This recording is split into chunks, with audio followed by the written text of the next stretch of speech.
Yo, my apologies in advance for not getting out this video quick enough. The guy I relied on to tell me when the quizzes were failed to tell me this time, so, well, here we are. Sorry about that. Anyways, this is Chapter 10, Mediterranean Society, the Greek phase. So this chapter really attempts to talk about Greece and the Mediterranean Ocean area around the time in the classical period.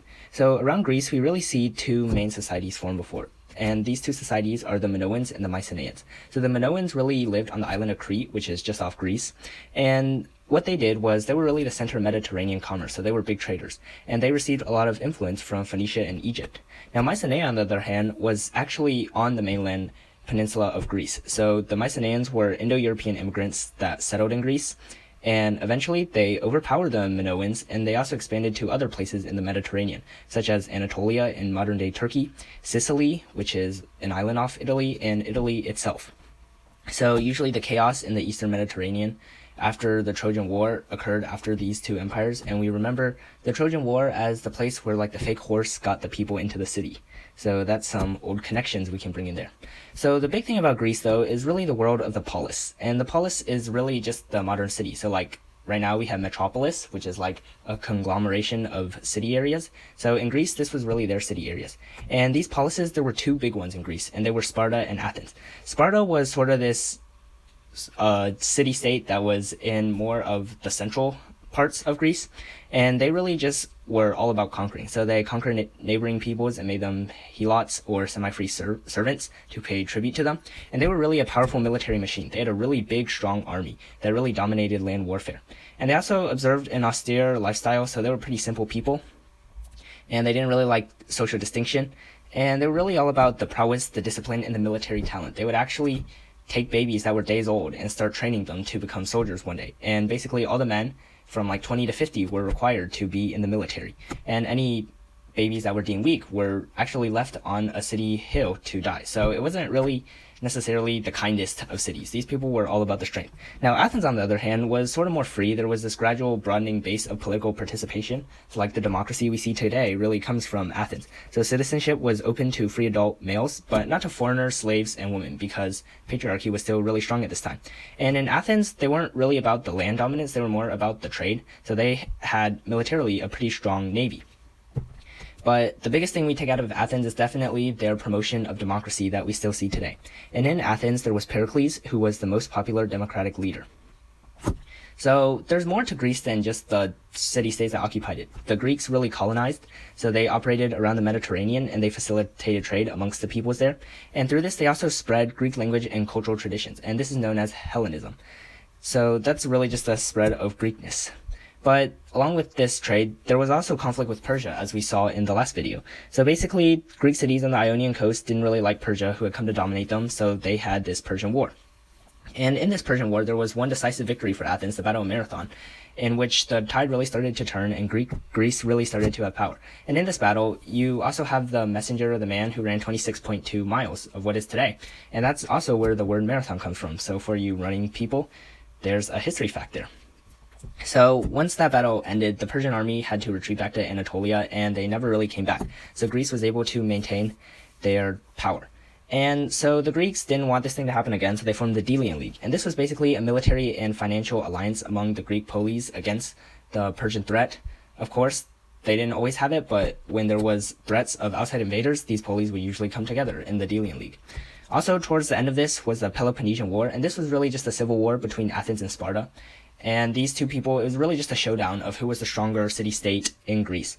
Ultimately, though, in 404 BC, Athens fell to Sparta, making Sparta the more dominant of the Greek city-states. So all this Greece, but there's also a very important part, and that is really sort of the main topic of this chapter, and that's Macedonia. So there was a kingdom called Macedon, and it was a frontier state north of peninsular Greece, so just north of Greece. And there was this ruler named Philip of Macedon, and he brought Greece under control, so he united Greece. And through this, after he died, his son Alexander of Macedon began his conquest. Alexander of Macedon, as we said in the last video, is really just the real name of Alexander the Great in history. So he begins these conquests He was really young. He starts at 20, and he basically is able to control Syria, Egypt, and Mesopotamia. He invades the Persian homeland and burns Persepolis, as we talked about, and he gets all the way to India. But his soldiers don't want to go on, so they sort of just stay there. And legend has it, one night of like hard drinking or something, he died at age 33. So he only got to conquest for 13 years, but he had formed like the biggest empire at that time. Pretty crazy stuff. Also, for the Hellenistic empires that formed. So Hellenistic empires were basically empires that formed after Alexander died. And they were the Antigonids, the Ptolemaic, and the Seleucid. And these empires really just occupied different sections of the Hellenistic empire Alexander created. So the Antigonids were really just where he started, Greece and Macedon. This is the continuation of Greece. The Ptolemaic is Egypt, so like Ptolemy, that's sort of where everything occurred there. And in that empire, there was this famous city named Alexandria, which is the feminine version of Alexander, and its capital is at the mouth of the Nile. So it's a really famous cultural center, and there's a very famous museum and library there, among the biggest in the world. Also, the third empire was the Seleucid, and this was one of those Persian empires we saw that came afterwards, and this extended from Bactria to like modern-day Afghanistan to Anatolia, which is in Turkey. So this was the third of the Hellenistic empires. So Greece economy, sort of, they were, as I said before, trade and commerce heavy. They really operated on olive oil and wine production because those were the fruits of the labor in the Mediterranean area and still are today. They also had the Pan-Hellenic Festival, so that's like the precursor to the Olympic Games we have today, and those became really popular to test people's athleticism. But most importantly was like the culture we get out. So you see like works of literatures from heroes such as Homer, and you also had their social culture. It was patriarchal like all the other empires at the time, although there was one exception, and that was Spartan women. These women really enjoyed higher status than women of other polis. You also had famous poets like Sappho, who was a woman, and also some slavery at this time, but it was private chattel, so it wasn't like large-scale slave trade that we see later on. So a more important part of Greece was definitely their philosophy, though. So Greece had many important philosophical traditions, and there were three people that really made this happen, and they were Socrates, Plato, and Aristotle. And you can remember them by the acronym SPA. So basically, Socrates came first. He really reflected on ethics and morality, but he was accused of corrupting Athenian youth, so he was condemned to death, and he had to drink poison, pretty brutal death. Then after him came Plato, and Plato was really this follower of Socrates, and he wrote many famous works, among them The Republic, which is still a big work of philosophy read today. And Plato's student, Aristotle, really devised the rules of logic that we see a lot of times in math and science. And he formed these things, and it really helped to complete all these Greek traditions. The legacy is important because it really helped inspire European philosophies in the 17th century that we'll study about later. But basically, these things also inspired multiple religions such as Christianity and Islam. So there's definitely a big deal in connection to the real world.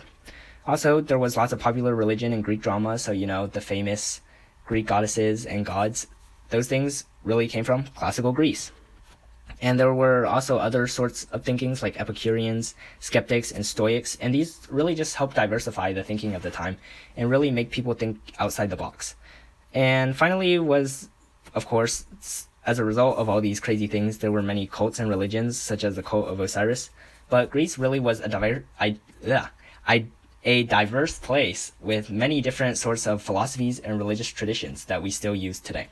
So in conclusion, this has been Chapter 10, Mediterranean Society, the Greek Phase, really talking about classical Greece and how it influenced world history and our world today. So thanks for watching, and hope to see you in the next one.